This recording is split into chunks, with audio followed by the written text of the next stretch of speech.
இஸ்ரவேலின் நடுவே தனித்துவான வாசமாயிருக்கிற உமது சுதந்திரமான மந்தையாகிய உம்முடைய ஜனத்தே உமது கோலினால் மே தொருளோம், உமது கோலினால் மே தொருளோம், உமது கோலினால் மே தருளோம், உமது கோலினால் மே தருளோம்.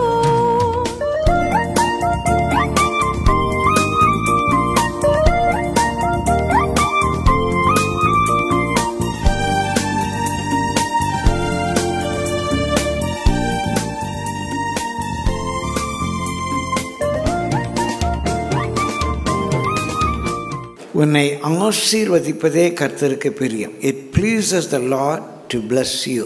அடிக்கடி அந்த வசனத்தை நான் சொல்லியிருக்கேன்.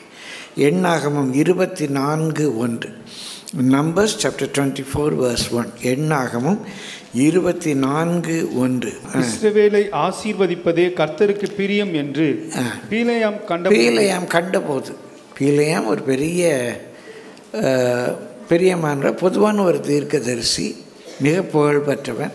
அவன் சொன்னால் அப்படியே நடந்துருன்னு அந்த காலத்தில் மோவாப் ராஜா மட்டுமாக அறிந்திருந்தான். அப்படி அவனுடைய புகழ் அன்றைக்கு இருந்த உலகம் முழுவதும் பரவி இருந்தது என்று சொல்லலாம். அவன் இறைவனை கண்ணார கண்டவன், அவர் பேச கேட்டவன் என்று குறிக்கப்பட்டிருக்கிறது. அந்த பேலேயாம் சொல்கிறான், இந்த இஸ்ரவேல் ஜனத்தை ஆசீர்வதிப்பதே கர்த்தருக்கு பிரியம். அப்போ இஸ்ரவேல் ஜனத்தை ஆசீர்வதிப்பதே பிரியம் என்று சொன்னால், பிரியமானவர்களே, இயேசுவின் இரத்தத்தினாலே மீட்கப்பட்ட ஜனத்தை ஆசீர்வதிப்பது அவளுக்கு எவ்வளோ பிரியமாக இருக்கும். அதனால தான் பவுல் சொல்கிறார், தேவன் இயேசுவை மரித்தோரிலிருந்து எழுப்பி உங்களை ஆசீர்வதிக்கும்படி முதலாவது உங்களிடத்தில் அனுப்பினார் என்று. இயேசுவை தேவன் மரித்தோரிலிருந்து எழுப்பின ஒரு நோக்கமே நம்மை ஆசீர்வதிக்கும்படிக்கு. ஆசீர்வாதம்னா என்னன்னு பல முறை சொல்லியிருக்கு. ஆசீர்வாதம், நன்மை குறைபடாமல் இருப்பது. பிரியமானவர்களே, ஒரு பெரிய லட்டு ஆசீர்வாதம் கிடையாது. ஒருவேளை ஏற்கனவே அவன் ஒரு சர்க்கரை நோயால் கஷ்டப்பட்டுருக்கான், அவனுக்கு ஒரு பெரிய லட்டு கிடைப்பது பிசாசினுடைய கிரிய சாபம். அது இன்னும் அந்த சர்க்கரை நோயை கூட்டுவதற்கு. ஆனால் லட்டு என்பது ஆசீர்வாதம் கிடையாது. எனக்கு என்னது நன்மையோ அது குறைபடாமல் ஆண்டவர் பார்த்துக்கொள்வது ஆசீர்வாதம். ஆசீர்வாதம், அந்த சீர் குறையாமல் அவர் பார்த்து கொள்வார். பிரியமானவர்கள், இஸ்ரவேலை ஆசீர்வதிப்பதே கர்த்தருக்கு பிரியம் என்றால் ஆழமாக யோசித்து பாருங்கள், நம்மை ஆசீர்வதிப்பது கர்த்தருக்கு எவ்வளோ பிரியமாக இருக்கும். சங்கீதம் 115:12 எனக்கு பிடித்த ஒரு வேத பகுதி. கர்த்தர் நம்மை நினைத்திருக்கிறார். இங்கே தமிழில் வாசிக்க, கர்த்தர் நம்மை நினைத்திருக்கிறார். நல்ல ஒரு இலக்கியம். நினைக்கிறார் இல்லை, நினைத்திருக்கிறார். பிரியமானவர்களே, the Lord has been mindful of us. இது ஆங்கிலத்தில் சொன்னால் ப்ரெசன்ட் பர்ஃபெக்ட் டென்ஸ். நினச்சிக்கிட்டே இருக்கார், நினைத்து இருக்கிறார். இது இந்த ப்ரெசன்ட் பர்ஃபெக்ட் டென்ஸ். தமிழில் அழகாக மொழிபெயர்த்திருக்கிறேன். கர்த்தர் நம்மையில் நினைத்து இருக்கிறார். The Lord has been mindful of us. அப்படியே அவர் மைண்டே அதில் நிரம்பி இருக்கு. எதுக்கு நினைத்து இருக்கிறார்? வாசிங்க. அவர் ஆசீர்வதிப்பார். அவர் ஆசீர்வதிக்கிறதுக்கு நினச்சிக்கிட்டே இருக்கிறார். அவர் ஆரோன் குடும்பத்தை ஆசீர்வதிப்பார், இஸ்ரேல் குடும்பத்தை ஆசீர்வதிப்பார், பெரியோரை ஆசீர்வதிப்பார், சிறியோரை ஆசீர்வதிப்பார், ஊழியர்களை ஆசீர்வதிப்பார், விசுவாசியை ஆசீர்வதிப்பார், இங்கே வயது முதிர்ந்தவர்களை ஆசீர்வதிப்பார், இளம் பிள்ளைகளை ஆசீர்வதிப்பார். அந்த ஆசீர்வதிக்கிறதுக்கு நினைத்துக்கிட்டே இருக்கார். அது மூல மொழியில் எப்படி இருக்குன்னா, அதான் அவர் வேலை. The sun rises in the east அப்படின்னு சொல்கிறோம். ஒரு ஆங்கில சொற்றொடர். ஒரு அறிவியலில் கொஞ்சம் மாற்றமாக இருக்கலாம். பிரியமாலே அது அப்படிதான் நடக்கும். அதே போல் ஆண்டவர் எப்படியாவது ராபர்ட்டை ஆசீர்வதிக்கணும், எப்படியாவது ராபர்ட் குடும்பத்தை ஆசீர்வதிக்கணும், அவருடைய மனைவியை ஆசீர்வதிக்கணும், அவருடைய பிள்ளைகளை ஆசீர்வதிக்கணும், அவருடைய உறவுகளை ஆசீர்வதிக்கணும், மருமக்கள் மாதிரி ஆசீர்வதிக்கணும், பேர பிள்ளைகளை ஆசீர்வதிக்கணும், அவருடைய சந்ததியை ஆசீர்வதிக்கணும். கர்த்தர் நினச்சிக்கிட்டே இருக்கார். உங்கள் பேரை வச்சுக்கோங்க. உங்கள் பேரை வச்சு பாரு. நம்ம மேலே கர்த்தர் நினச்சிக்கிட்டே இருக்கார். அதான் அவருக்கு வேலை. அவருக்கு வேறு ஏதோ ஒரு வேலை இருக்குன்னா, தேவனுக்கு இன்றைக்கி என்ன வேலை எல்லாத்தையும் உண்டாக்கிட்டார். இப்போ தேவனுக்கு என்ன வேலை, என்ன பண்ணிகிட்ருக்காரு? அவர் நினச்சிக்கிட்டே இருக்கார், ராபர்ட்டை ஆசீர்வதிக்கணும், ராபர்ட்டுக்கு விரோதமாக இருக்கிற பிசாசின் கிரியைகளை அழிக்கணும், ராபர்ட்டுக்கு விரோதமாக இருக்கிற ஆலோசனைகளை அழிக்கணும், ராபர்ட்டுக்கு வர வேண்டிய நன்மைகள் வரணும், வடக்கை பார்த்து குடுன்னு சொல்லணும், தெற்கை பார்த்து வைத்திராதேன்னு சொல்லணும். யோசிச்சுக்கிட்டே இருக்கார். உட்காந்து அவனுக்கு விரோதமாக 4 பேர் உட்காந்து பேசிக்கிட்டு இருக்காங்க, அதை எப்படியாவது அழிக்கணும், அவனுக்கு விரோதமாக இருக்கிற சத்துருப்பின் கிரியை அழிக்கணும். யோசிச்சுக்கிட்டே இருக்காருங்க. இன்னும் கொஞ்சம் யோசித்து பாருங்க. இதை தவிர ஆண்டவர்கிட்ட வேறு என்ன வேலை இருக்குது? எல்லாம் செய்து முடிச்சிட்டார். அது சூரியன் எழும்ப வேண்டிய நேரம் சூரியன் எழும்பும், சந்திரன் எழும்ப வேண்டிய நேரம் சந்திரன் எழும்பும், மழை பெய்ய வேண்டிய நேரம் மழை பெய்யும். அதெல்லாம் நடந்துகிட்ருக்கும். அவர் என்ன பண்ணுறாரு? என்னை எப்படி ஆசீர்வதிப்பது, எங்கே எனக்கு விரோதமாக இருக்கிற கிரியை அழிப்பது. பிரியமானவர்கள், அங்கே ஒரு கூட்டம் உட்காந்து பேசி சிரிக்கும், ஆஹான்னு சொல்லி. பரலோகத்தின் தேவன் அதை கேட்டு நகைப்பார். டேய், சிரிக்கிறையா செய்கிற பாரு, நான் செருப்பால் அடிக்க ஒன்னம்பார். நடக்குங்க. உனக்கு விரோதமாய் ஒரு வழியாய் வருகிறவர்கள் 7 வழியாய் ஓடி போவார். உனக்கு விரோதமாய் உருவாக்கப்படும் ஆயுதம் வாய்க்காமலே இப்போ உருவாக்குவாங்க. உட்கார். நான் ஏசியில் அப்போ ஒரு என்ன 26, 27 வயசு இருக்கும். நான் ஊழியத்துக்கு வருமுன்னாலன்னு நினைக்கிறேன். ஊழியத்துக்கு வந்தது அப்போ 34 வயசு. சரி, ஒரு நாள் ஒரு ஐயா, அவர் ஒரு பெரிய கம்பெனியில் வேலை பார்த்துக்கிறார். அவர் என்னோட எவ்வளோ வயசில் மூத்தவர். தம்பி, இந்த மாதிரி எனக்கு விரோதமாக ஆஃபீஸில் ரொம்ப பண்ணுறாங்க, இப்போலாம் பெட்டிஷன்லாம் எழுதுகிறாங்கன்னு. நான் ப்ரைஸ் லாடுன்ட்டேன். அவருக்கு என்ன நான் இப்படி சொல்கிறேன்னு ப்ரைஸ் லாட் சொல்கிறீங்க? ஆமாம், உங்களுக்கு விரோதமாக ஆயுதம் உருவாகாதுன்னு சொல்லலையே, உங்களுக்கு விரோதமாக ஆயுதம் உருவாக்கப்படும். என்ன தம்பி? ஆமாம், அப்படி தான் பைபிளில் சொல்லியிருக்கு. உங்களுக்கு விரோதமாக ஆயுதம் உருவாக்கப்படும், அது வாய்க்காமலே போகும். ஒரே சந்தோஷம்.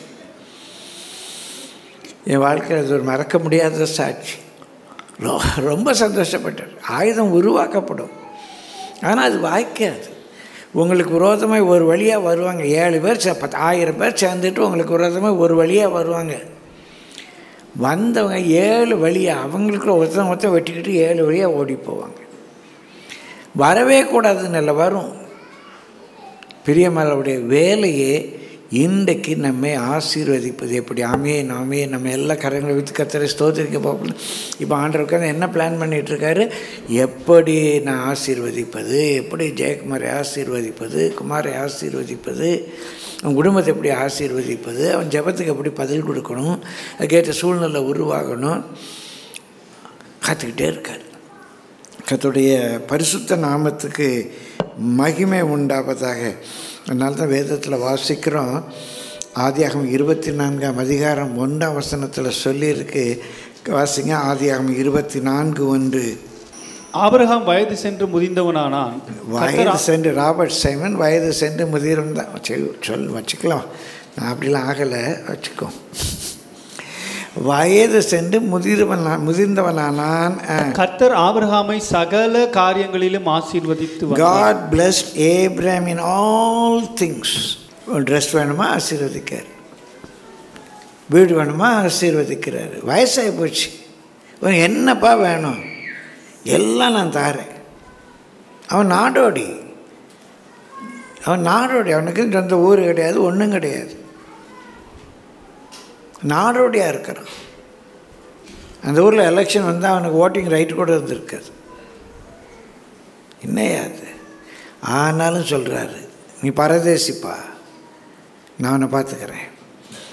சகல காரியத்திலும் தேவன் அவனை ஆசீர்வதித்தார்.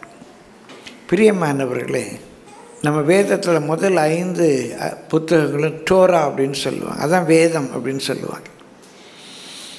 அதான் வேதம். முதல் 5 புத்தகங்கள் வேத ஆகமம்.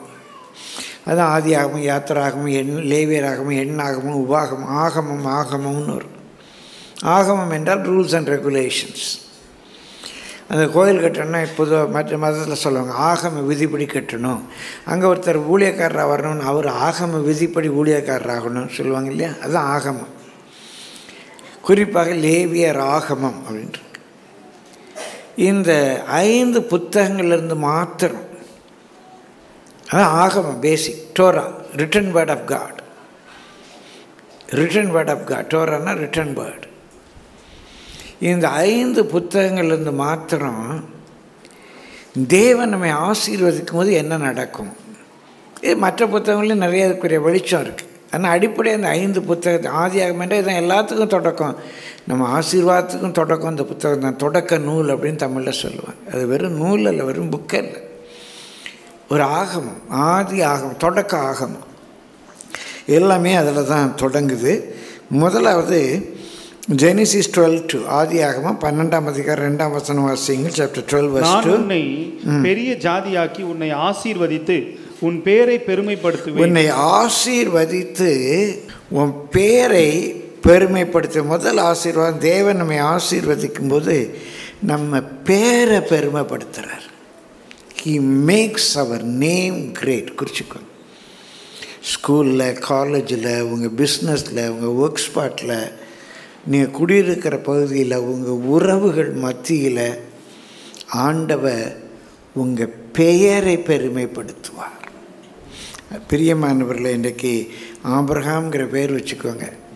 இந்த ஆபிரகாம உலகத்தில் 3 பெரிய இனக்கூட்டம், சாதாரண நாடோடி. அந்த ஆபிரகாம் என்ற உலகத்தில் 3 பெரிய இனக்கூட்டம் எங்களுடைய பிதா என்று சொல்கிறாங்க. யூதர்கள் ஆபிரகாம் தான் எங்கள் தந்தைங்கிறாங்க. கிறிஸ்தவர்கள் எங்கள் விசுவாசத்தின் தந்தை, ஃபாதர் ஆஃப் அவர் ஃபெய்த் ஆபிரகாம்ங்கிறாங்க. முகமதியர்கள் ஆபிரகாம் தான் எங்கள் தந்தைங்கிறாங்க. பிரியமானவர்களே, வெறும் கிறிஸ்தவர்கள் அல்ல, யூதர்கள் அல்ல, முகமதியர்கள். கிறிஸ்தவ நாட்டைச் சேர்ந்தவர்கள் யூதர்கள், முகமதிய நாட்டைச் சேர்ந்தவர்கள் ஏறத்தாழ உலகத்தில் 50 விழுக்காட்டுக்கு அதிகமான ஜனங்கள் இந்த ஆபிரகாம் என்ற ஒற்றை மனுஷனை தங்களுடைய ஒரு பிதா என்று உரிமை கொண்டாடுகள் என்று சொன்னால், எழுத்தின்படியே ஆபிரகாம் இடத்துல 4000 ஆண்டுகளுக்கு முன்பாக ஆண்டவர் சொன்னது மோசே மூலமாக எழுதப்பட்டிருக்குது. ஆனால் இன்றைக்கு சொல்கிறேன், ஏறத்தாழ 3500 ஆண்டுகளுக்கு முன்பாக எழுதப்பட்டது இன்றைக்கு வரலாற்றில் அப்படியே நிறைவேறி இருக்கிறது என்றால், இதை விட ஒரு உண்மையான புத்தகம் உண்டா? கரங்களை தட்டி கத்துறது தோத்துறீங்க பார்க்கலாம். மோசே எழுதும்போது யூத மதம் கிடையாது, மோசே எழுதும்போது முகமதிய மதம் கிடையாது, மோசே எழுதும்போது கிறிஸ்தவ மதம் கிடையாது. இப்படி உலகத்தில் 50 விழுக்காடு மக்கள் ஆபிரகாம் தான் எங்கள் பிதா என்று சொல்லுவார் என்று மோசேக்கு தெரியுமா? தெரியாது. அப்படியானால் இது மோசே தன்னுடைய ஞானத்தில் எழுதியிருக்க முடியுமா? மோசைக்கு யார் வெளிப்படுத்தினால் ஆபிரகாமுடைய பெயரை ஆண்டவர் பெருமைப்படுத்துவார் என்று மோசைக்கு யார் வெளிப்படுத்தினது? கொஞ்சம் யோசித்து பாருங்க. பிரியமானவர்களே, பகுத்தறிவு இயக்கத்திலிருந்து வந்தவனாக நான் சொல்லுகிறேன், பகுத்து அறியுங்கள். 3500 ஆண்டுகளுக்கு முன்பாக மோசே என்ற ஒரு மனிதன், அதற்கு 400 ஆண்டுகளுக்கு முன்பாக தேவன் ஆபிரகாமிடத்தில் இப்படி சொன்னார் என்ற ஒரு வெளிப்பாடு பற்றி எழுதுகிறான். அன்றைக்கு மோசே எழுதும்போது இந்த ஆபிரகாமுடைய பெயர் இப்படி உலகத்தில் பெரிதாகும் என்று மோசேக்கு தெரியுமா? அப்படியானா எப்படிப்பட்ட வெளிப்பாடு கிடைத்தது அவனுக்கு? இதை விட இந்த வேதம் தேவனுடைய வார்த்தை என்று சொல்லுக்கு நிறைய உதாரணங்கள் வேணுமா? இன்றைக்கு தேவன் அவருடைய பெயரை உலகத்தில் சொன்னபடியே பெருமைப்படுத்தி இருக்கிறார். ஆபிரகாமுக்குள்ளாக அந்த வாக்குத்தத்தை நமக்குரியது. தேவன் நம்மை ஆசீர்வதிக்கும் போது தேவன் நம்முடைய பெயரை பெருமைப்படுத்துகிறார். நான் வாசிக்கிறோம், ஏசாயா 62:7 வாசிங்க. ஐசாயா 62:7. அவர் எருசலேமை ஸ்திரப்படுத்தி பூமியில் அதை புகழ்ச்சியாக்குவார். இஸ்ரவேல் அழிக்கப்படும், இஸ்ரவேல் உலகமெல்லாம் சிதறி போகும், உலகத்தில் 4 பகுதிகளிலும் சிதறி போவாங்க. ஒரு காலகட்டத்தில் அவங்கள நான் திரும்ப கூட்டி சேர்ப்பேன். பிரியமானவர்களை கூட்டி சேர்த்து இந்த எருசலேம் பாழாக்கப்பட்ட நகரம் ஒரு கல்லின் மேல் ஒரு கல் இல்லாமல் இடிக்கப்பட்டு போச்சு, அந்த அரண்மனைகள் சுட்டரிக்கப்பட்டு போச்சு. அந்த எருசலேமை ஏறத்தாழ 2700 ஆண்டுகளுக்கு முன்பாக தேவன் தீர்க்கதரிசி மூலமாக சொல்லியிருக்கிறார், எருசலேமை நான் பூமியிலே புகழ்ச்சி ஆக்குவேன் என்று. இன்றைக்கு தமிழ்நாட்டை விட ஒரு சின்ன இடம் பூமியில் புகழ்ச்சியாக இருக்கு.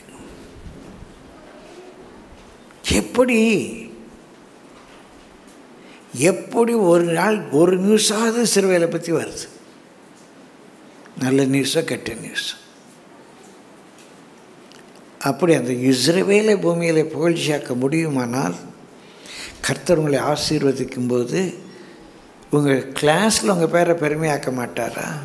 உங்கள் கிளாஸில் உங்கள் பேரை பெருமையாக்க மாட்டாரா? உங்கள் உறவுகள் மத்தியில் உங்கள் பேரை பெருமையாக்க மாட்டாரா? ஆக்குகிறார் என்பதற்கு நான் சாட்சி. கண்டிப்பாக பெருமையாக்குவார். அவர் ஆசீர்வதித்தார் நம்முடைய பேரு பெருமையாகும். பிரியமானவர்களே, அது வரைக்கும் அவர் அமர்ந்திருக்க விடாதீங்க. ஜெபம் பண்ணுங்க, ஆண்டவரே சும்மா இருக்க விடாதீங்க. ஆண்டவர் என்னை ஆசீர்வதின்னு கேளுங்க. என்னை ஆசீர்வதித்தால் ஒளி அவன் விடமாட்டேன்னு சொல்லுங்க. அதனால தான் வாசிக்கிறேன், உபாகம் 26:19. நான் உண்டு பண்ணின எல்லா ஜாதிகளை பார்க்கிலும் புகழ்ச்சியிலும் எல்லாரையும் அவராக உண்டு பண்ணார். ஆனால் கர்த்தர் ஆசீர்வதிக்கும் போது நம்ம புகழ்ச்சியிலும் கீர்த்தியிலும் மகிமையிலும் உன்னை சிறந்திருக்கும்படி செய்வேன். கீர்த்திங்கிறது நேம். உங்கள் பேரை கட்டையில் ஒரு ஸ்டாம்ப் இருக்கும். உங்கள் காலேஜில் உனக்குன்னு ஒரு ஸ்டாம்ப் வரும். உன் பிஸ்னஸில் உனக்குன்னு ஒரு ஸ்டாம்ப் வரும். அந்த ஹாஸ்பிட்டலா, அந்த டாக்டராப்பா, கைராசியான டாக்டர்ப்பா, அங்கே தான் போகணும்ப்பா, அவரை பார்த்தாலே போதும் வழி போயிடும் சொல்லுவாங்கங்க. சொல்லுவாங்க. படித்தா அந்த டீச்சர்கிட்ட படிக்கணும்ப்பா,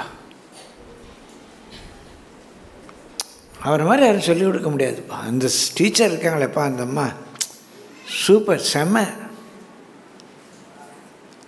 அவங்க சொல்லிக் கொடுத்தா சட்டுன்னு புரியுதுங்க. சொல்லுவாங்க. வாங்கினா அந்த கடையில் போய் வாங்கணும். சாதாரண ஊறுகாய் வாங்கணும். யார்கிட்ட ஊறுகாய் வாங்கணும்? அவங்ககிட்ட தான் வாங்கணும். ஊறுகாய் விற்கிற ஒன்றை ஊரறிய பண்ணிடுவார்.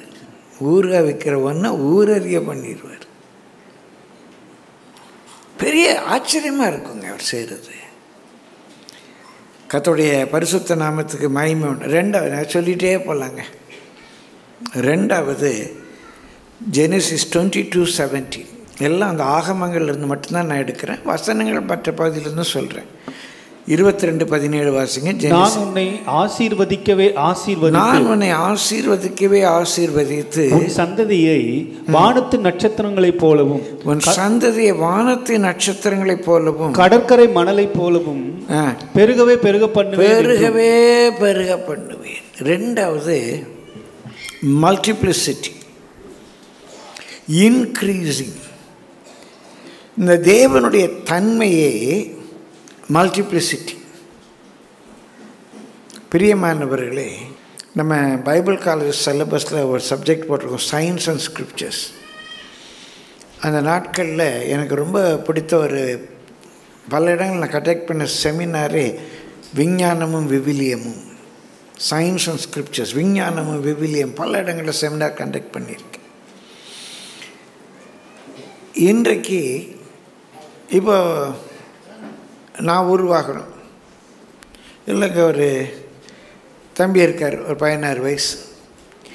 இவருக்கு 16 வயசுக்கு முன்னால் இவருக்கு 2 பேர் அவர் அப்பா அம்மா இருந்திருக்கணும். அப்போ தான் இன்றைக்கி இந்த பிள்ளை 16 வயசு பையன் இருக்கான். இவன் பிறக்கணுன்னா இவங்க அப்பா அம்மாவுக்கு ஒரு 25 வயசு 30 வயசில் இவன் பிறந்தான்னா ஒரு 56-60 வருஷத்துக்கு முன்னால் அப்பாவுக்கு ஒரு அப்பா அம்மா, அம்மாவுக்கு ஒரு அப்பா அம்மா, அப்போ 4 பாட்டி தாத்தா இருந்திருக்கணும். 16 வருஷம், ஒரு 36 வருஷத்துக்கு முன்னால் 4 பேர் இருந்திருக்கணும். இன்னொரு 30, ஒரு 60 வருஷம், 66 வருஷம், ஒரு 70 வருஷத்துக்கு முன்னால் 8 பேர் இருந்திருக்கணும். இவன் ஒருத்தனுக்கு. அப்படி கொஞ்சம் போங்க பின்னால், ஃப்ரம் மெனி டு ஒன், அப்படி போங்க. அப்படி போனோன்னா ஏதோ ஒரு காலகட்டத்தில் ஒரு 60 வருஷத்துக்கு முன்னால் வச்சுக்கோ, இவன் ஒருத்தனுக்கு 64 பேர் ஒரு 80 வருஷத்துக்கு முன்னாலன்னா இந்த 700 கோடி ஜனத்துக்கு ஒரு 80 வருஷத்துக்கு மேலே எவ்வளோ பேர் இருந்திருக்கணும்?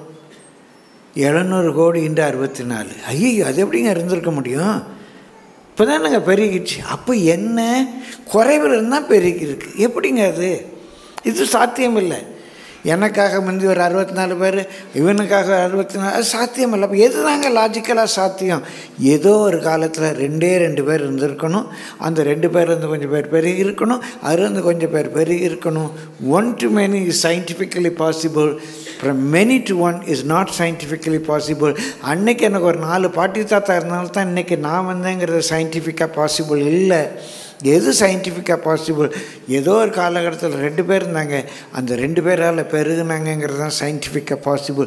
கிரியேஷனே தேவனுடைய மல்டிப்ளிசிட்டி தான். கரங்களை தட்டி கத்தரை ஸ்தோத்திரிப்போமா? என்னங்க சொன்னீங்க? ஒன்றுமே புரியலை அப்படின்னா ஒன்றுமே கவலைப்படாதீங்க. ஏங்க பிரியமானவர்களே, நசருல்லான்னு ஒருத்தன் நல்லா பேசுவான். அவனை கூப்பிட்டு ஒரு கிராமத்தில் மீட்டிங் வைக்கணும் அப்படின்னு அவனை கூப்பிட்டாங்க. நான் என்ன பேசுகிறேன் உங்களுக்கெல்லாம் புரியுமா அப்படின்னு கேட்டாங்க. அவனை எப்படியா பேச வைக்கணும். எல்லோரும் புரியாதுன்னாங்க. புரியாதவங்களுக்கு என்னத்தை பேச அப்படின்னு போயிட்டாங்க. சரி, இப்படியா அவனை பேச வைக்கணும். அடுத்தவரை கூப்பிட்டு அவன் புரியுமா அப்படின்னு கேட்டால் எல்லோரும் தெரியும் சொல்லிடணுன்னாங்க. நான் என்ன பேச போகிறேன் தெரியுமா அப்படின்னாங்க. எல்லோரும் தெரியும்னாங்க. உங்களுக்கு தெரிஞ்ச அப்புறம் நான் ஏன் பேசணும்னு போயிட்டாங்க. சரி, என்னடா பண்ணுறது, இவனை எப்படியாவது பேச வைக்கணும் அப்படின்னு அடுத்தவரை கூப்பிட்டு பேச வச்சிட்டாங்க. பாதி பேர் தெரியும்னு சொல்லணும், பாதி பேர் தெரியாதுன்னு சொல்லணும். அந்த நான் என்ன பேச போகிறேன் தெரியுமா அப்படின்னா பாதி பேர் தெரியும்னாங்களாம், பாதி பேர் தெரியாதுன்னாங்களாம். தெரியாதவங்கெல்லாம் தெரிஞ்சவங்ககிட்ட கேட்டுக்கோன்ட்டு போயிட்டானா. என்னங்க 1 to many, many to 1, 14 வருஷத்துக்கு முன்னால் 64 என்னமோ ஒன்றுமே புரியலைங்களே. யாருக்கெல்லாம் புரிஞ்சுதோ அவங்ககிட்ட, புரியாதவங்க கேட்டுக்கோங்க. கத்த நல்லவர். பிரியமான நம்முடைய தேவன் பெருக்கத்தின் தேவன். நம்முடைய தேவன் பெருக்கத்தின் தேவன். பெருக்கிக்கிட்டே இருக்கார். ஒரு ஆபிரகாம், ஒரு சாரா, பெரிய சந்ததி. இன்னும் ஆபிரகாமுடைய சந்ததி என்றால் எண்ண முடியலை. வானத்தின் நட்சத்திரங்களை எண்ண முடியுமா? அந்த சயின்ஸ் அண்ட் ஸ்கிரிப்சர்ஸில் ஏன் எண்ண முடியாது? இப்போ புதுசாக உருவாகதான் இல்லை. நட்சத்திரங்கள்லாம் ஃபைனைட்டு. அப்போ ஏன் எண்ண முடியாதுங்கிறதுக்கு நான் சொல்கிறேன். ஃபைனைட் தான் இந்த ஸ்டார்ஸ்லாம் ஃபைனைட். புதுசாக உருவாகதான் இல்லைங்க. எல்லாம் உருவாக்கப்பட்டாச்சு. இருக்கிற ஸ்டார் வேணால் அழியுது. அவள் ஏங்க எண்ண முடியாது? தான் சயின்ஸ் அண்ட் ஸ்கிரிப்சர்ஸ். நட்சத்திரங்களை எண்ண முடியாது. எண்ணிக்கைக்குட்பட்டது. அப்போ ஏன் எண்ண முடியாது? அது என்னங்க புரியலையே? பைபிள் கலைச்சாருங்க, புரியும். கர்த்தருடைய பரிசுத்த நாமத்துக்கு மகிமை. நம்முடைய தேவன் எல்லாவற்றிலும் பெருக்கத்தை கொடுப்பார். நிறைய வசனங்கள் அதில் குறித்தேன். ஏன்னா மெயினாக அவருடைய பிஸ்னஸே பெருக்கம் தான். இந்த வசனங்களை குறித்து கொள்ளுங்க. பிரியமானவர்கள், யாக்கோபு யோசேப்பை ஆசீர்வதிக்கும் போது 48ஆம் அதிகாரம் 3-4 வசனங்களில் உன்னை பலுகி பெருக பண்ணுவேன்னு சொல்கிறாரு. தேவன் மிருகங்களை சிருஷ்டிக்கும் போது கூட ஆதியாகமம் 1ஆம் அதிகாரம் 22ஆம் வசனத்தில் மிருகங்களை சிருஷ்டித்து கூட ஆண்டவர் என்ன சொன்னார்? தேவன் அவைகளை ஆசீர்வதித்து 1:22 நீங்கள் பலுகி பெருகி மீனா சமுத்திரத்தை நிரப்பு, பறவைகளை வானத்தை நிரப்பு. பெரியமான நம்ம தான் இங்கேருந்து எல்லா மிருகங்களையும் பறவைகளையும் வரைச்சிக்கிட்டு இருக்கிறோம். தேவன் நிரப்புகிற தேவன், பெருக்கத்தின் தேவன். பிரியமானவர்களே, தேவன் நோவாட்ட சொல்கிறார் 9ஆம் அதிகாரம் 1ஆம் வசனம். தேவன் நோவாவுடைய குமாரனை ஆசீர்வதித்து நீங்கள் பலுகி பெருகி பூமியை நிரப்புங்கிறார். வெறுமனே பிரியமானவர்களே ஏதோ அந்த பறவைகளை சிருஷ்டித்து சொன்னார், நோவாட்ட பலுகி பெருகின்னு சொன்னார், ஆபிரகாமிட்ட சொன்னார் என்றல்ல. எல்லாவற்றிலும் அவர் பெருக்கத்தை கொடுப்பார். இது வாசிப்போமே. ஆதியாகமம் 26:12. ஈசாக்கு அந்த தேசத்தில் விதை விதைத்தான். கர்த்தர் அவனை ஆசீர்வதித்ததினால் அந்த வருஷத்தில் 100 மடங்கு பலன் அடைந்தான். பிரியமானவரை, உங்களை ஆசீர்வதிக்கும் போது உங்கள் பிரயாசத்தில் கூட 100 மடங்கு. ஒரு மூட்டை நெல் விதைக்கிற இயேசு நாமத்தில் சொல்கிறேன், அந்த அறுவடை, அந்த முதல் அறுப்புலேயே நீ 100 மூட்டை நெல் எடுப்பாய். விசுவாசிக்கிறவங்க கரங்களை தட்டி கர்த்தரை ஸ்தோத்திரிங்க பார்க்கலாம். ஒரு மூட்டை நெல் நீ விதைச்ச, கர்த்தர் ஆசீர்வதித்தா நீ 100 மூட்டை நெல் எடுப்ப. இந்த ஆசீர்வாதத்தை பாருங்கள். சரி, அதில் 10 மூட்டை நெல் நான் தசமபாகம் எடுத்து வச்சுட்டேன். இப்போ எத்தனை மூட்டை இருக்குது? 90 மூட்டை இருக்கா? 90 மூட்டை இருக்கா? சரி சரி, ஏழை எளியவங்களுக்கு ஒரு 2 மூட்டை வச்சிடுறேன். வச்சுட்டேன். இப்போ எவ்வளோ இருக்குது? 88 மூட்டை இருக்குது. அப்படியா? 88 மூட்டை இருக்குது. என்ன செய்யலாம்? சரி, நம்ம சொந்தக்காரங்கெல்லாம் கொஞ்சம் பேர் இருக்காங்க, எல்லோரும் கொடுப்போம். கொடுத்துட்டேன். இன்னும் எவ்வளோ இருக்குது? பா, ஒரு தடவை 1 மூட்டை விதைச்சேன்ப்பா, இந்த தடவை ஒரு 10 மூட்டை விதைக்கிறேன், பிஸ்னஸ்க்கு வைக்கிறேன், 10 மூட்டை விதைக்கிறேன். அப்போ 88 10 போச்சு, 78 மூட்டை. நான் எங்கெங்கே திங்கிறது ஒரு வருஷம்? சரி பரவாயில்ல, நான் என் மனைவி பிள்ளைங்க திம்போம், கொஞ்சம் வேணால் சேர்த்து வைக்கலாம். கொடுத்தாச்சு, தின்னாச்சு. 10 மூட்டை விதைக்கிறோம். அந்த 10 மூட்டையும் தேவன் ஆசீர்வதித்தார். அடுத்த வருஷம் அவன் 1000 மூட்டை அறுத்தெடுக்க போகிறான். கரங்களை தட்டி கர்த்தரை ஸ்தோத்திரிப்போமா? அந்த 1000 மூட்டையில் 100 மூட்டையை அவன் கொண்டு போய் கோயிலில் தசமபாகம் ஆசாரியன்ட்ட கொடுத்துட்டான். ஆனாலும் அவன் கையில் 900 மூட்டை இருக்கிறது. அப்படிதாங்க கர்த்தர் நம்ம சபையிலே சிலர் ஆசீர்வதித்திருக்கார், சில குடும்பங்களை ஆசீர்வதித்திருக்கிறார். அவங்க என் கண்காண இந்த 30 ஆண்டுகளுக்குள்ளாக நம்ம எல்லாரை பற்றி நான் சொல்ல முடியும், சில பற்றி ரொம்ப குறிப்பாக சொல்ல முடியும். அவங்க வரும்போது இந்த நிலை என்ன, இன்றைக்கு அவங்க இருக்கிற நிலை என்ன ஆசீர்வதித்திருக்கிறார். பிரியமானவர்களை, 30 ஆண்டுகளுக்கு முன்பாக நம்முடைய சபையை ஆரம்பிக்கும்போது ஒரு மைக் வாங்க நான் கஷ்டப்பட்டேன். இன்னைக்கு மைக்கெல்லாம் காணுமேன்னு சொல்லி அழுதுகிட்டு இருக்கிறேன். எங்கே போகுதுன்னே தெரிய மாட்டேன், காணாமல் போயிடுது. எவ்வளோ மைக்கு, கொயருக்கு எவ்வளோ மைக், நிறைய மைக் வழியாக கொடுத்துருக்கோம். அதுக்காக எண்ணிக்கை இல்லாமல் இருக்கணும்னு நான் சொல்லலை. ஒரு மைக் வாங்க 34 ஆண்டுகளுக்கு முன்பாக கஷ்டப்பட்டாங்க. எந்த வெளிநாட்டு உதவியும் கிடையாது. இதுக்கு உங்களுக்காக நான் சொல்கிறேன், பெருமைக்காக இல்லை. பிரியமானே, கிடைக்கிற ஒவ்வொரு காசுலையும் நாங்கள் தசமபாகம் எடுத்து வைக்கிறோம். ஊழியர் கூடுகை நடத்துகிறோம், சுவிசேஷ கூட்டங்களை நடத்துகிறேன், செமினார் நடத்துகிறேன், விதைக்கிறேன். ஆண்டவர் ஆசீர்வதிக்கிறார். என் பிள்ளைகளுக்காக பெருசாக ஒன்றும் செலவழிச்சதில்லை. Vaishnava college, medical college, engineering college, அந்த மாதிரி ப்ரொஃபஷ்னல் காலேஜெல்லாம் இல்லை. ஆல் இண்டியா லெவலில் 1/8 அந்த குரூப்பில் வந்தாங்க. வைஷ்ணவ காலேஜில் ஃபிசிக்ஸ் படித்தேன். என்னுடைய நம்ம சபையில் இவங்களை எப்படியா நீங்கள் மெடிக்கல் சேர்க்கணும், நான் அப்ளிகேஷன் வாங்கி கையெழுத்து மட்டும் போதும் சொன்ன விசுவாசிலாம் இருந்தாங்க. சாதாரண பிஎஸ்சி ஜுவாலஜி தான் படிக்க வச்சேன். கற்று உயர்த்தலையா? என் பிள்ளைகளுக்கு படிப்புக்காக யார்ட்டையா காசு கேட்டேன்னா, சபையில் சொல்லியிருக்கேன்னா, நான் பெருமைக்காக சொல்ல. கர்த்தர் ஆசீர்வதிக்கணுங்க, கர்த்தர் ஆசீர்வதிக்கணும். கர்த்தருடைய ஆசீர்வாதமே நமக்கு வேணும். பெருக பண்ணுவாருங்க. நான் மைக்கை பற்றி சொன்னது உண்மையாக சொல்கிறேன். இன்னும் நம்ம கவனமாக இருக்கணும். ஒரு துரும்பாகிலும் வீணாக போகக்கூடாது. நான் பிள்ளைகள் நல்லா உதவி செய்கிறாங்க இல்லைன்னு சொல்ல, இன்னும் கவனமாக செய்யணும்.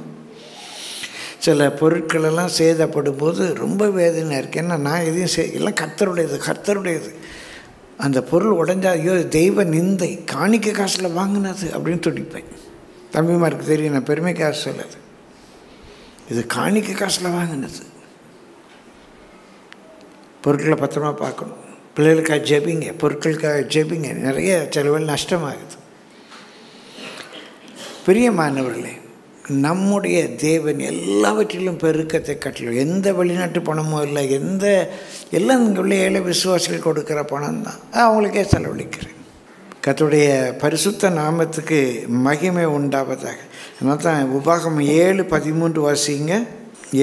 உபாகமம் 7:13. உன்மேல் அன்பு வைத்து உன்னை ஆசீர்வதித்து உனக்கு கொடுப்பேன் என்று உன் பிதாக்களுக்கு ஆணையிட்டு கொடுத்த தேசத்தில் உன்னை பெருக பண்ணி. உன்மேல் அன்பு வைத்து உன்னை பெருக பண்ணுவார். பயப்படாங்க. உங்கள் மேலே அன்பு வைத்து உங்களை பெருக பண்ணுவார். நிறைய வசனங்கள் இருக்குது, நேரம் கருதி கடந்து போகிறேன். 3வது பிரியமானல ஜெனிசிஸ் சாப்டர் 35:9-10. ஜெனிசிஸ் 35:9-10. யாக்கோபு பதான் ஆராமிலிருந்து வந்த பின்பு தேவன் அவனுக்கு மறுபடியும் தரிசனமாகி அவனை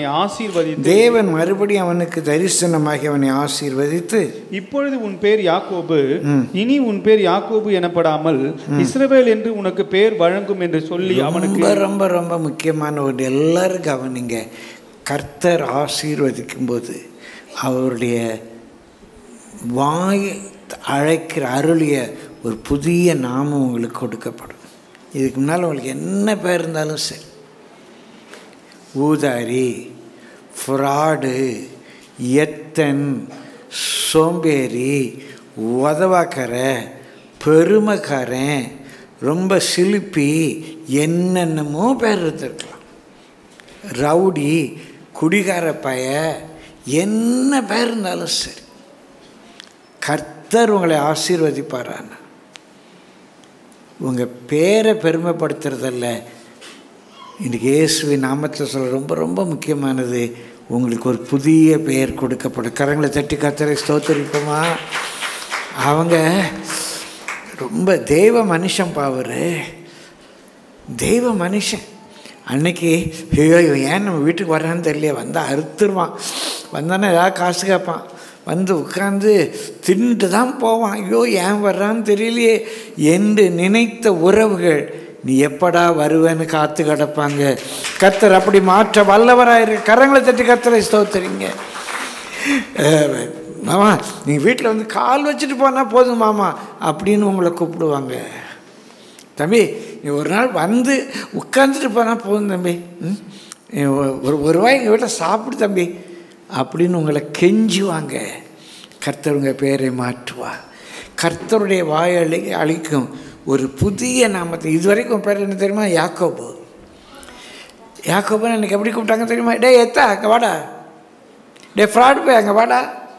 அவன் ஒரு ஃப்ராடு வச்சுருக்காங்க, பேர் ஃப்ராடுன்னு. எத்தன் இப்போ பேர் என்ன தெரியுமா? தேவனுடைய பிரின்ஸ் ஆஃப் காட், இஸ்ரவேல். நேற்றைய வரைக்கும் நீ எத்தன் என்று அழைக்கப்பட்டாய், தேவன் உன்னை ஆசீர்வதிக்கிறார்.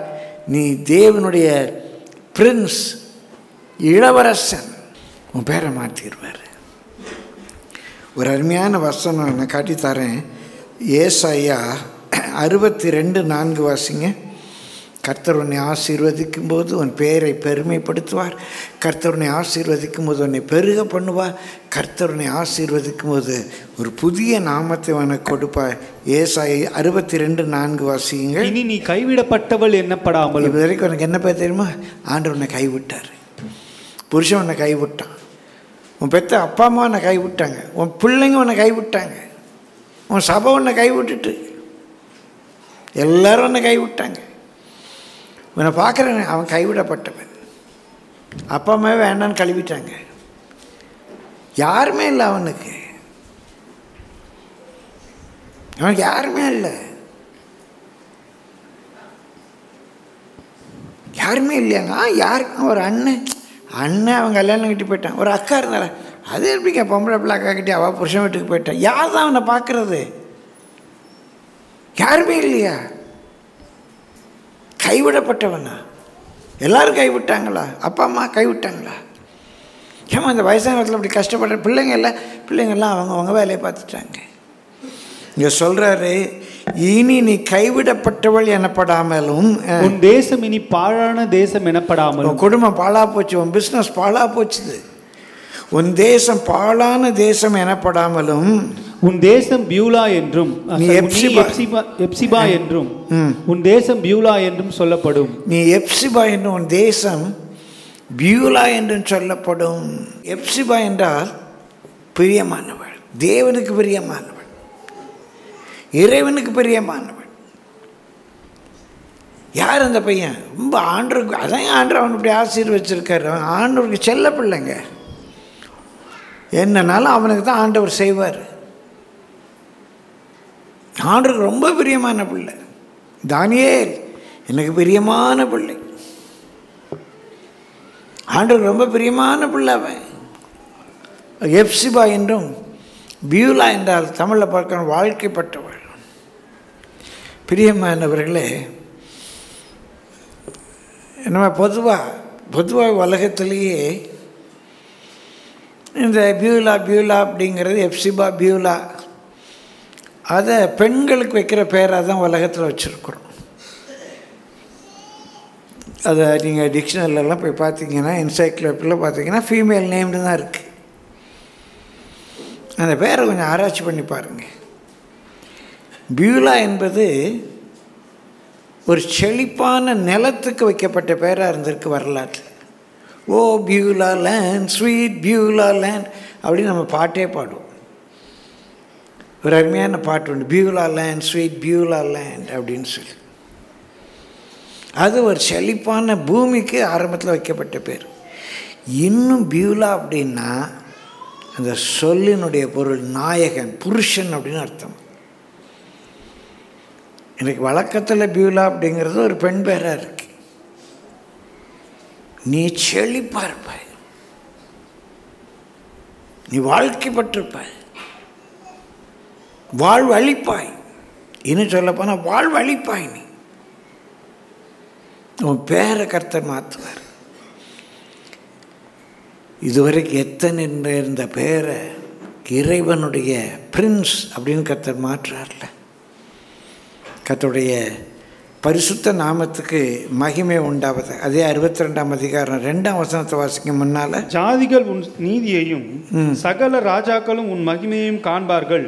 கர்த்தருடைய வாய் சொல்லும் புது நாமத்தால் நீ அழைக்கப்படுவாய். இயேசுவின் நாமத்தில் நான் சொல்கிறேன், கர்த்தர் உன்னை ஆசீர்வதிக்கும் போது, கர்த்தர் உன்னை ஆசீர்வதிக்கும் போது கர்த்தருடைய வாய் சொல்லும் புது நாமத்தாலே நீ அழைக்கப்படுவாய். கரங்களை தட்டி கர்த்தரை ஸ்தோத்திரிப்போம். கர்த்தருடைய வாய் சொல்லும் புது நாமத்தாலே நீ அழைக்கப்படுவாய். அப்போ கர்த்தனை ஆசீர்வதிக்கும் போது உன் பெயரை பெருமைப்படுத்துவார். கர்த்தர் உன்னை ஆசீர்வதிக்கும் போது உனக்கு பெருக்கத்தை கொடுப்பார்.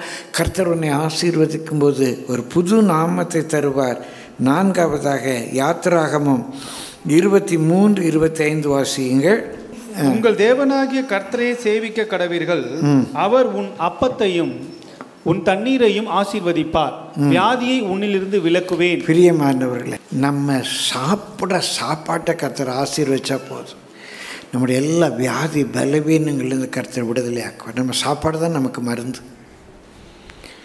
இன்றைக்கி அதான் தமிழ் அடிக்கடி சொல்லுவாங்க, முந்தி ஆகாரம் மருந்தாக இருந்தது, இப்போ மருந்தே ஆகாரமாக இருக்குங்கிறாங்க.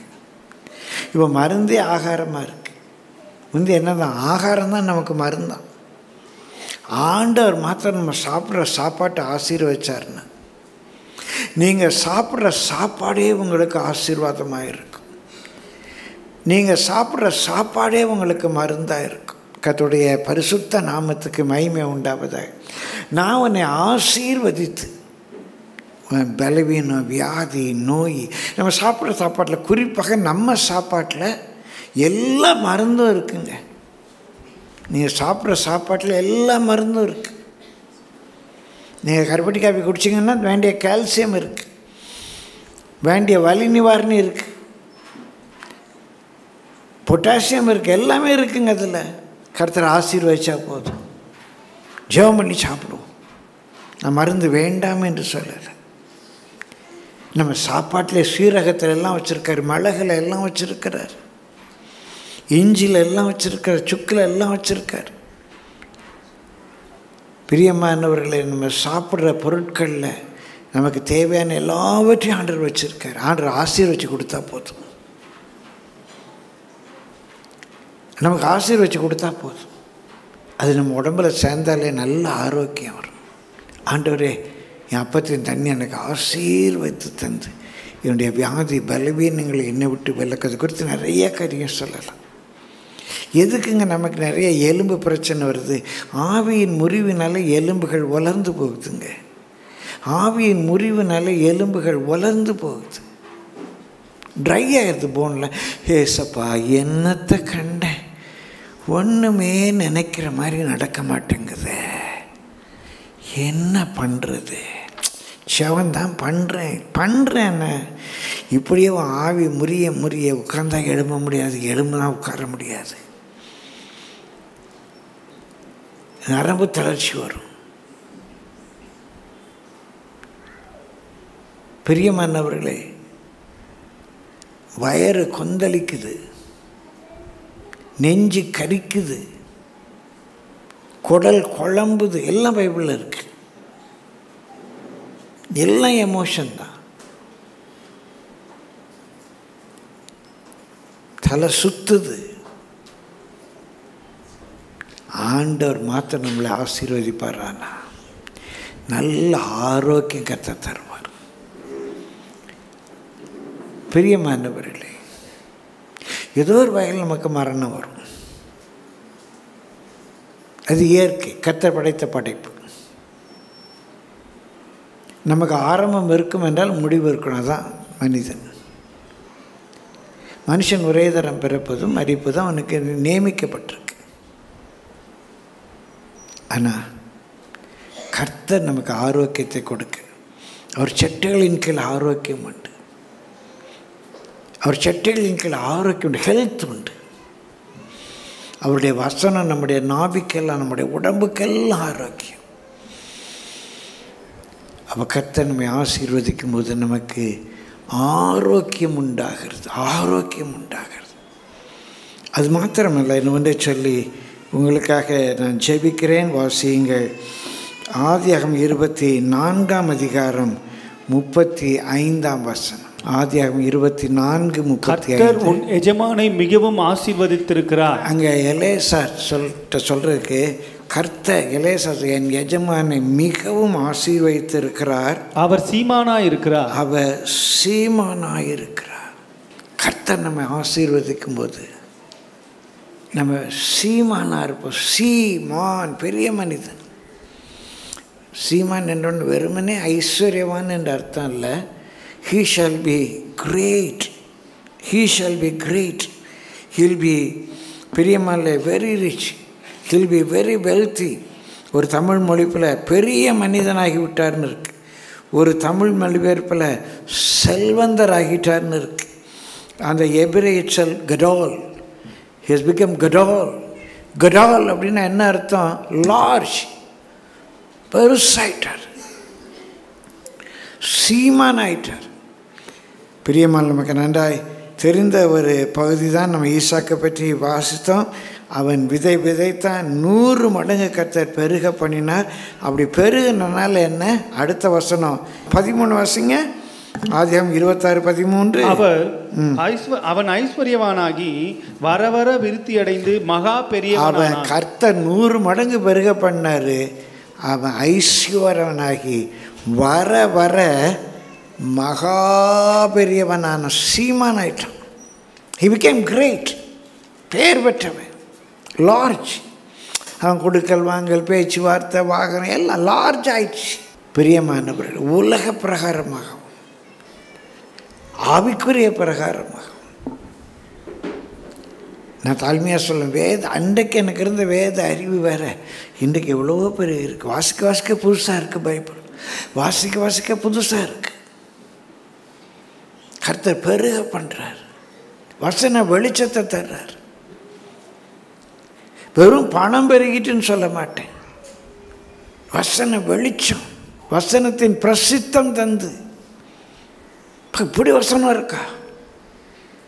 இந்த வசனம் இப்படி இருக்குது, இந்த வசனம் அப்படி இருக்கு. ஐயோ, இந்த வசனம் தப்பாக சொல்லிட்டாங்க. அந்த வசனத்தை வாசித்தோன்னு வருது. ஐயோ, இந்த வசனம் தப்பாக சொல்கிறாங்க. எப்படி அந்த வெளிச்சம் கொஞ்சம் தெரியலை? எப்படி அந்த நாலேஜ் வருது தெரியலை?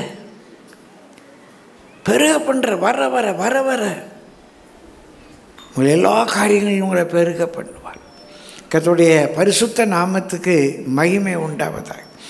பிரியமானவர்களே, அவன் ஐஸ்வர்யவனாகி வர வர பெரியவனான. நீதிமொழிகள் 10:22 நம்ம எல்லாருக்கும் தெரியும். கர்த்தருடைய ஆசீர்வாதமே ஐஸ்வர்யத்தை தரும், கர்த்தர் அதோடு கூட வேதனையை கூட்டார். உபாகமம் 15:5 கூட வாசித்துருவோம். உபாகமம் 15:5. தேவனாகிய கர்த்தர் உனக்கு சுதந்திரிக்கும்படி கொடுக்கும் தேசத்தில் உன்னை மேன்மேலும் ஆசீர்வதிப்பார். இன்னைக்கு இருக்கிறத காட்டிலும் கூடுதலா, இன்னைக்கு இருக்கிறத காட்டிலும் கூடுதலா, இன்னைக்கு இருக்கிறத காட்டிலும் கூடுதலா, மேன்மேலும் மேன்மேலும் மேன்மேலும் கர்த்தர் பெருக்க ஆசீர்வாதத்தை தருவார். You shall become large. Your transactions will be large. Your area of interactions will be large. உன்னை பெரிய சீமானாக்கிடுவார். அப்போ நம்ம ஒரு 5 காரியங்கள் பார்த்தோம். கர்த்தர் நம்ம ஆகமங்களிலிருந்து மட்டும் நிறைவாக ஒரு சில வசனங்களை சொல்லி உங்களுக்கு ஜெபிக்க விரும்புகிறேன். உபாகமம் 11:26 வசனங்கள் மட்டும் வாசிப்போம். 11:26 வாசிங்க. இதோ இன்று நான் உங்களுக்கு முன்பாக ஆசீர்வாதத்தையும் சாபத்தையும் வைக்கிறேன்.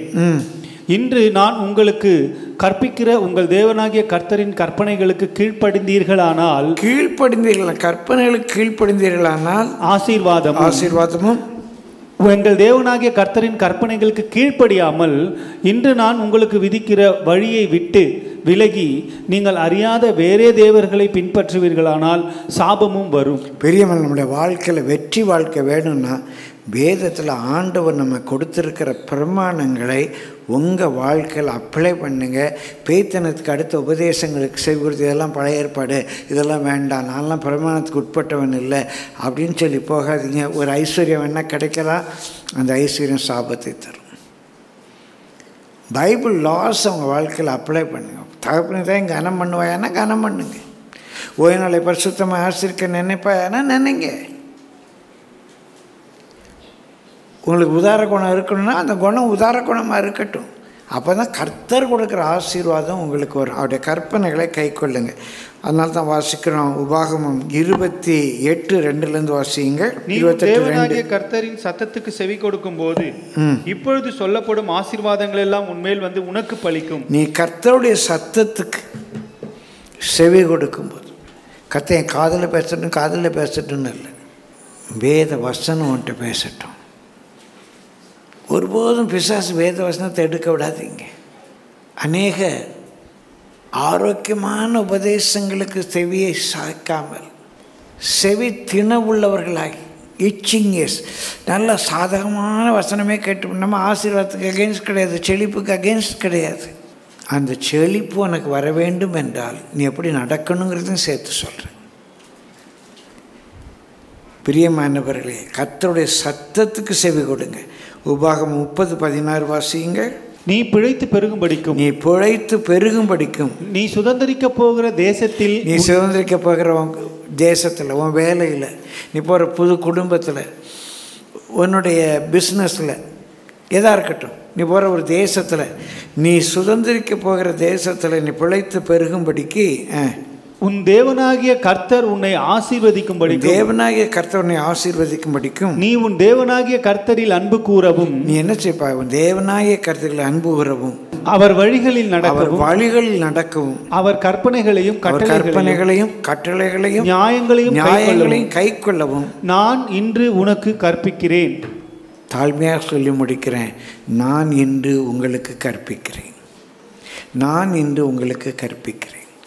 கண்டிப்பாக கர்த்தர் உங்களை ஆசீர்வதித்து ஆசீர்வாதமாக்குவார்.